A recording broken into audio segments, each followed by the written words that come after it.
yeah, sort of being of my age, when you become of a certain age, you start to avoid younger crowds.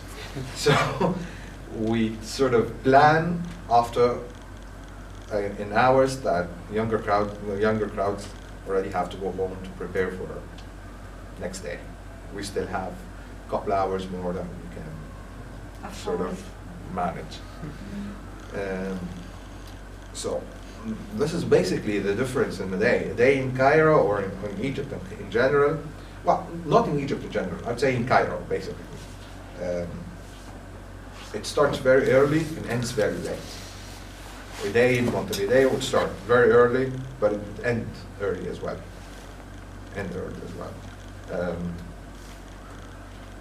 In the other thing is, in a city like Cairo. Cairo is a city of 22 million people. Uruguay, as the entire Uruguay, has 3 million people. So Cairo has, I don't know, 7 times. So just Cairo has 7 times the population of Uruguay. And a city that has that amount of people living there, cars and transport and everything, you have to plan everything quite ahead. And I mean, if you need to go to the other end of the city, it's probably going to take you 2 to 3 hours. Here, if you need to go to the other end of the city, probably maximum it's going to take you like 30 minutes. That's sort of the planning that you need to do. If you have a meeting at 11, you have to take off at 9 so that you can reach your destination by 11 or maybe 11:15, depends. And that's it. So the days are quite different in the way we plan it, what we do during the day. But on other aspects, they can be quite similar. Work in the morning, I don't know, rest in the afternoon, go out at night, which is the normal thing.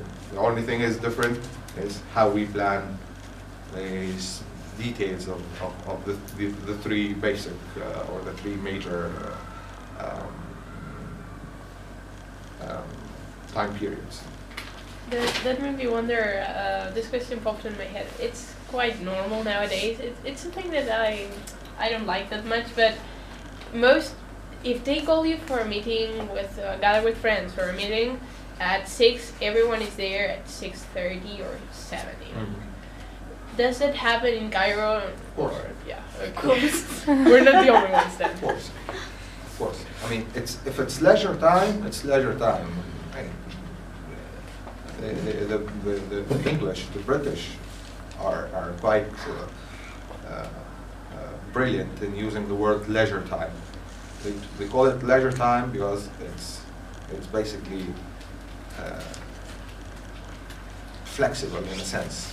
I mean, if you're going out with friends at 6, it's quite normal that you'd be there at 7. Right. Nobody goes at 6. Yeah, that happens. Nobody's there at 6. If somebody goes at 6, something's wrong with it.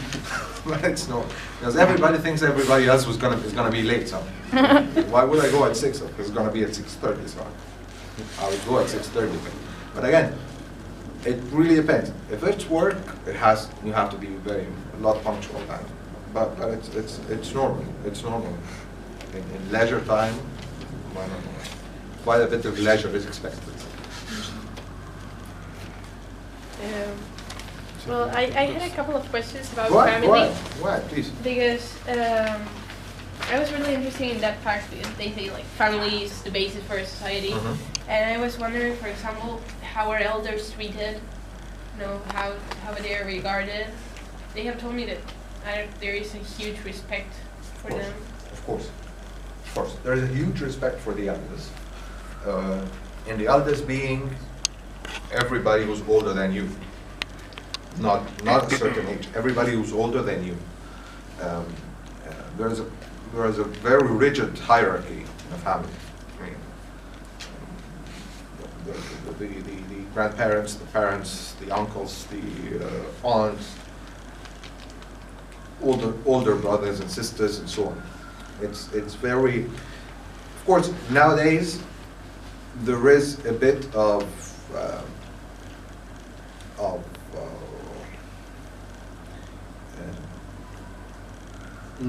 not disrespect, but a bit of flexibility in the way the people treat in that. But the hierarchy still exists. The respect for the elders still is the base, is the rule. However, there's a lot more room for discussion, for younger people to project their ideas and their opinions. Maybe they get listened to. Yeah, that's right. And then, what is the children's role in the family? I don't know if you could answer that. A child's role in the family, well, in Egypt it depends. If you're a girl or a boy, again, it's different because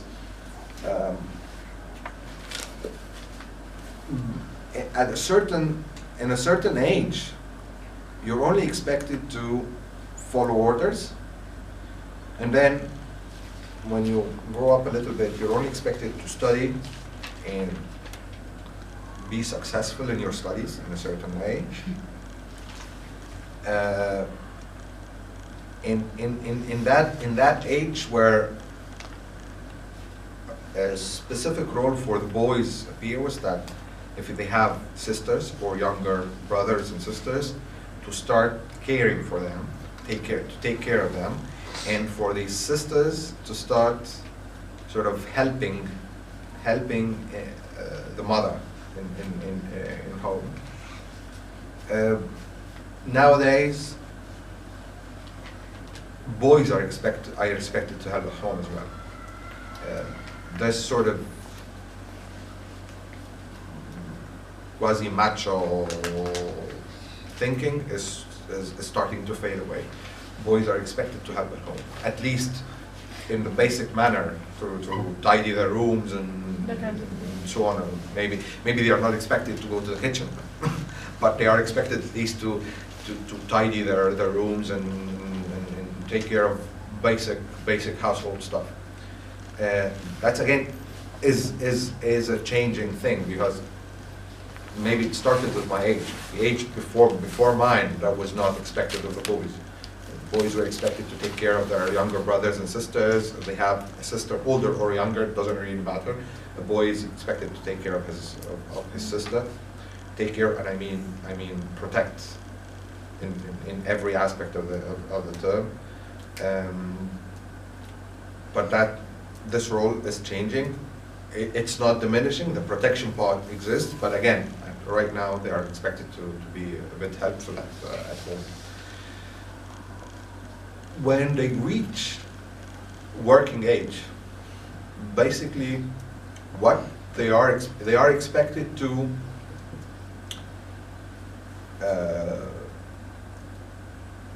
help maintain family. All children, not just boys and girls.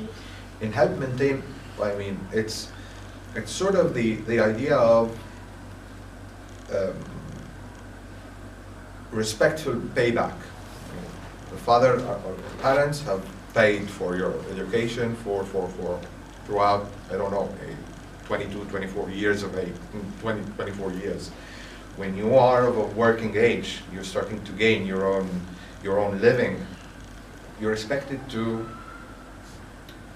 not really repay that, but at least to be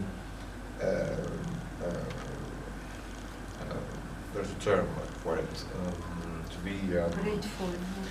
Sort of showing gratitude towards the family, towards the immediate family. Again, roles are changing as times change, as new ideas are imported from the outer world, or new ideas are generated inside. But basically, in basic terms, I believe what is expected of children in Egypt is what is expected of children everywhere. Follow orders, and study and be successful, and then sort of find their own way in life later on. It rather sounds like a more united family in some sense from the Uruguayan one, because our kids are not really expected to, when they start having their own wages, help, or I really like the idea of having to take care of your brothers. Like, that happens in some families, but in ours not. That's a thing that I think it's very characteristic. And for example, another question regarding that.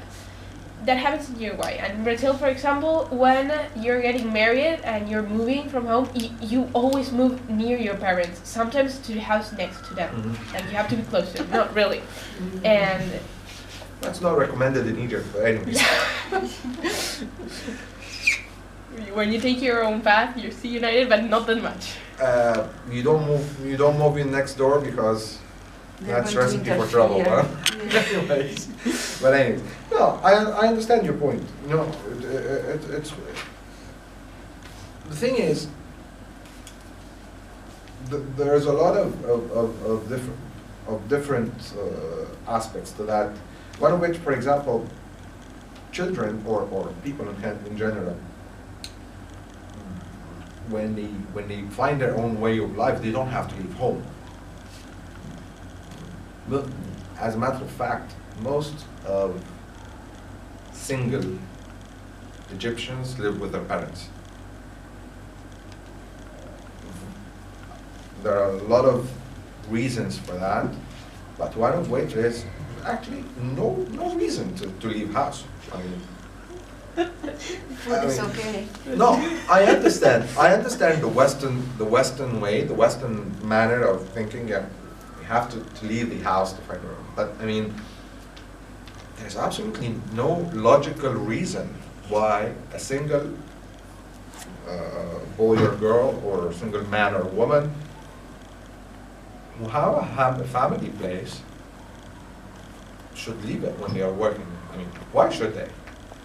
Why should they? When they start having, if they want to form their own family, they should move away. I mean, move out. But until then, there is absolutely no logical reason why should. I mean, taking into consideration that they should start being of use in the house. I mean, it cannot just be there on the internet and listening to their music and so on while the mother cooks. I mean, they can independize. If I can, they can become independent within the family structure. Being independent doesn't really mean that they have to leave the house. Or I think this way. I mean, for a man or a woman to become independent in self-sufficient in a manner does not really mean that they have. I mean, they can still pay rent to their fathers. I mean, most probably at the start of their times, they wouldn't afford to buy a house or rent a big house, so they're gonna go out and rent a room in a place. Why can't they pay the same rent to the fathers? I mean, they have the room, rent it. It's simple. It's simple. I mean, the idea of being independent and self-sufficient does not